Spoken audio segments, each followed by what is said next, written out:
Yeah, listen, this is Cheeto Brain. We got a 10-4 situation, Ghost Rider. We got a 10-armed Phyrexian down at the 7-Eleven. He's armed and dangerous, and we're gonna need backup. Hey, special thanks to David Martinez for being a proud contributor to the channel. Let's talk about this deck, the relative merits of the new cards, and how you should go about upgrading your copy if you elect to purchase it. You see, I talk about cards all day, and I think about cards all day. I wake up, I put some spaghetti sauce in my hair, I warm up a meatball, and I think about cards. Then, I go out to my deck and I behold once more the magnificence of my kingdom. With a warm cup of coffee, and I think about cards. I eat another 5 to 7 meatballs, dip some cards in spaghetti sauce. I observe the swirling fractal blooms as the oil reddens the cardboard. The pattern suggests the vague outlines of cards. My third eye opens, and I build some commander decks. Alright, listen, I live by some train tracks. I may have been exposed to some chemicals. Let's put that aside and talk about this Precon and how we can make it hum, dude, so we can get in there and start clanging and banging with more expensive decks. This guy's out there on the streets of Kamigawa, awakening my soul, dude. He's Bright Palm, Soul Awakener, 1 red, green, and a white for a legendary creature, Fox Shaman. It's a 4/3. Has backup 1.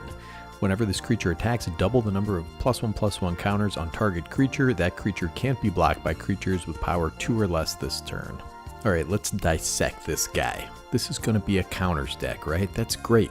We've had a bunch of these recently, but this has a little twist, the backup mechanic. This is a triggered ability, it's an enter the battlefield trigger. So if you put the counter on another creature, it gets that ability to double the counters until the end of turn. The second ability is also a triggered ability. This is what we're giving a creature with the backup counter. So yeah, man, we're in Naya colors, and the first card I'm going to suggest you put in this deck is Harmonic Prodigy. Harmonic Prodigy is 1 and a red for a creature, human wizard. It's a 1/3 with prowess. If an ability of a shaman or another wizard you control triggers, that ability triggers an additional time. This card is 89 cents. It hits both triggers on our commander, so we're backing up twice, and that's worth 2 mana, brother. Alright, before we get too far into upgrades and stuff, let's take a look at the other backup commander on this thing.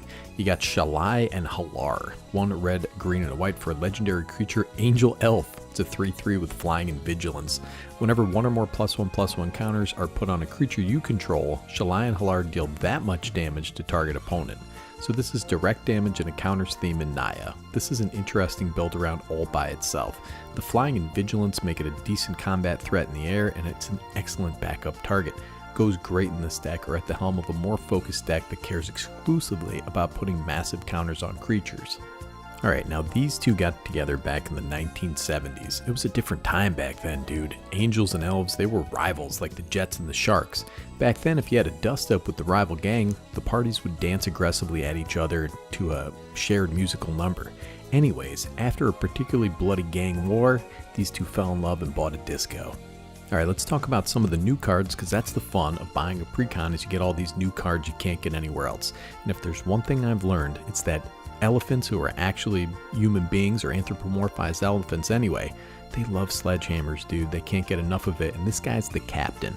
5 and a green for a creature, elephant soldier. It's a 4/4, has backup 1. Backup. This thing's backing right up, dude. It's backing up the dump truck. Has trample. Whenever this creature deals combat damage to a player, put that many +1/+1 counters on it. This is fantastic if you have a board, which you should. It's also an argument for including a few blink cards to reset the battlefield abilities. This is just a beat stick, dude. It makes your opponent's stuff into just meatballs. Then we got this guy jumping off a cliff, the Death Greeter's Champion. 2 and a red for a creature, human warrior. It's a 2/1 with dash for 3 and a red. Has backup 1, double strike. So this gives, hopefully, one of your big counter-laden trampling creatures double strike. That can make a huge difference. Look at this guy, Toothy Magoo. You got the Emergent Woodworm. 6 and a green for a creature worm. It's a 4/4 with backup 3. Whenever this creature attacks, look at the top X cards of your library where X is its power. You may put a permanent card with mana value X or less from among them onto the battlefield. Put the rest on the bottom of your library in a random order. This is pretty great, right? It's a permanent right onto the battlefield from the top of your library. I love this guy, but he needs trample. I hate seeing a 7-drop that can just be chump blocked. But getting a land might be good even if you don't see a combat monster or something else that you want. Look at this guy, the Scale Lord. 4 and a white for a creature dragon. It's a 3/4 with backup 1. Has flying. When this creature attacks, return target non-land permanent card with mana value X or less from your graveyard to the battlefield, where X is this creature's power. This can be really good. It's a little bit situational, and it's also a tad expensive. and the fact that it can't hit lands kind of holds it back a little bit. I like this, but it's a bit fiddly, not very efficient. The fact that it gives the backed up creature flying is pretty nice though. Mirror Style Master, 4 red for a creature human warrior. It's a 3/3 with backup 1. Whenever this creature attacks, for each attacking modified creature you control, create a tapped and attacking token that's a copy of that creature. Exile those tokens at the end of combat. This guy's out there doing the dang TikTok dances in the mirror all day. That's mirror style, dude. Calling back to the modified mechanic. I like it. That's great in this deck. This is a house. It needs a board to be relevant though. But that's the strategy here anyway. We're going to build a big board and bang in. This is narrow to modified strategies, but it's a very strong card in this deck. Alright, now we come to Ichor Elixir. This card is poo. It's inefficient. It's fun in the context of the precons where you may be playing plane chase, but this is not really good enough for commander. Path of the Pyromancer. This must have something to do with Chandra. It's 4 and a red for a sorcery. Discard all the cards in your hand, add a red for each card discarded this way, then draw that many cards +1. Then it has some stuff about plane chase. Alright, that's fine. This is an interesting ritual and wheel card. There are some decks that definitely want this. I'm not sure why it's in this deck though. It's great in a Spellslinger deck. Ignoring the Planeswalk part of the card, this is a very interesting card in some other decks where you want to be drawing cards and wheeling and adding a bunch of mana. And last but certainly not least, you have Uncivil Unrest, 4 and a red for an enchantment. Non-token creatures you control have a riot, dude. You're going to go out there with Antifa, you're going to riot in Portland, burn down some cities. If a creature you control with a +1/+1 counter on it would deal damage to a permanent or player, it deals double that damage instead. This is awesome, although it's a bit mana intensive. Having riot is great, and this is a kind of upgraded Rhythm of the Wild, but is a little more expensive. I'm going to go over one notable reprint, and that's the Colonian Hydra. This card is very powerful, and you should open it up when you open the precon. You just jump around your house a little bit with joy and jubilation. This is a diesel anthem for your whole team. It's like 12 bucks, dude. Of course it's a great card. Alright, cards to cut. I'm going to do this rapid fire, dude. So the aforementioned Path of the Pyromancer and Ichor Elixir can just get out of here, buddy. The Outlast creatures are pretty nice. They are lords that give our whole team a benefit if they have a +1/+1 counter on them, but Abzan Battle Priest can get on out of here. Abzan Falconer is okay.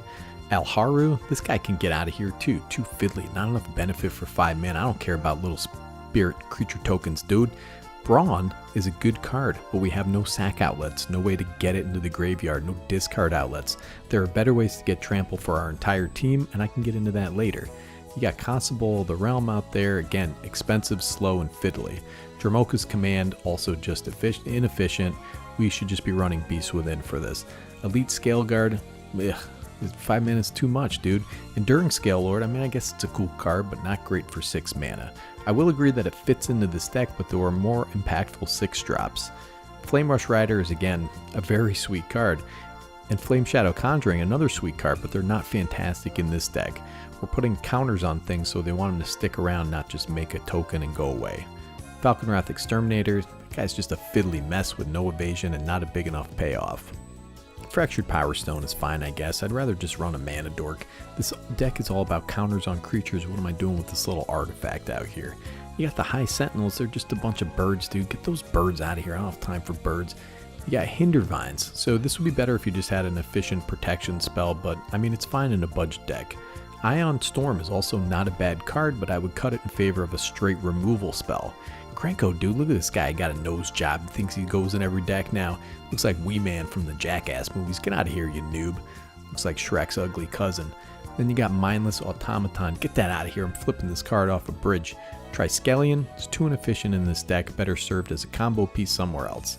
Wood Elves is a fine card, but I'd like a ramp that can advance our game plan. Which brings us right around to cards to include. Listen, I have a sample upgraded deck with a $40 budget. You can feel free to use that as a guideline if you want. These are signpost cards that you can use to inspire you, my brothers. Hardened Scales is number 1. This card got a sweet Tyrannid reprint. It goes in this deck, it's about $3. And while we're on the subject of Tyrannids, the Ravenous mechanic is excellent early or late game. These guys come with their own counters and can add a bit of draw later on in the game. Aberrant and Exocrine are the best of the bunch. Then you got this guy, I don't even know how to say his name. Biophages, I don't even know. It's another banger from this set. It's probably the most expensive card to add at $6. This guy is out there making moves, brother. He's doing all kinds of experiments with his big old head. Alright man, how good is Atalan Jackal if you're adding counters every turn? It gets huge and it ramps up, dude. This is a great backup target for our commander. And you got the Frito-Lay sisters out there. You got Layzel and Laylia. These two fit with our counters theme and just rhyme and rip out there. So especially Layzel, I mean, she's going to be increasing our counters. That's what we want to do in this deck, brother. Then you got the old Defiler Vigor. Puts counters on our entire team. Love this card. It's about $3 or $4 right now, but it's fantastic at that price. And you got these two out there in the woods looking like ScoobyDoo. They're about to solve a mystery out there. This card is made for this deck. You got haste and you got counters out there, dude. Fantastic.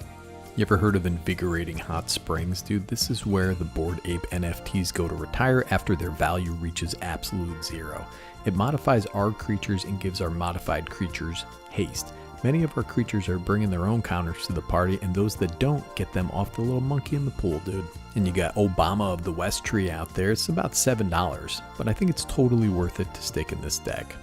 Murderous Gear Hulk, that was one of my nicknames back in college. This gets counters onto our dudes, and if Layzel or Hardened Scales is out there, we can double that up. Plus this guy's got trample and he's pretty sweet looking.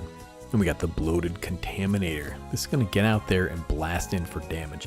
Imagine curving from this little nugget into bright palms, right? Then you got a party, dude. Suddenly on turn 4 you have a 7/7 trampler beating beefy boys to death. Alright, a couple more includes Dusk Shell Crawler, efficient counter giver and trampler enabler for 2 mana. I can't believe this isn't in the deck to begin with. Then you got Felidar Retreat. This thing is 59 cents to just blast off with counters for your entire team, brother. Finally, we have 2 cards that care about what our commander is out there doing. You got Norn's Choir Master and Loyal Guardian. These guys are just hanging out and bigoting our entire team.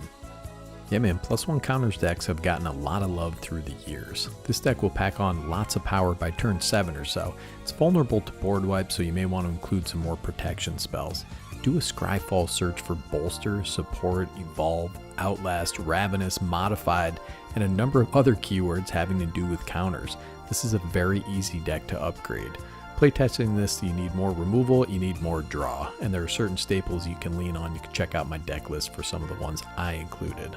Another direction you could take this deck, if you're so inclined, is combat influencing effects like Erois and Gisela, cards like this, maybe 1 or 2 of these combat monsters. I included more emphasis on trample to force through damage with our big counter-laden creatures. Anyway, this is a fun one. Powerful and great for a newer player. The backup mechanic is easy to grasp, and this deck can be powered up relatively cheaply. If you liked the video, hit the like and subscribe buttons, buddies, and check out the deck list in the description. This is Nicky G from Better Commander signing off.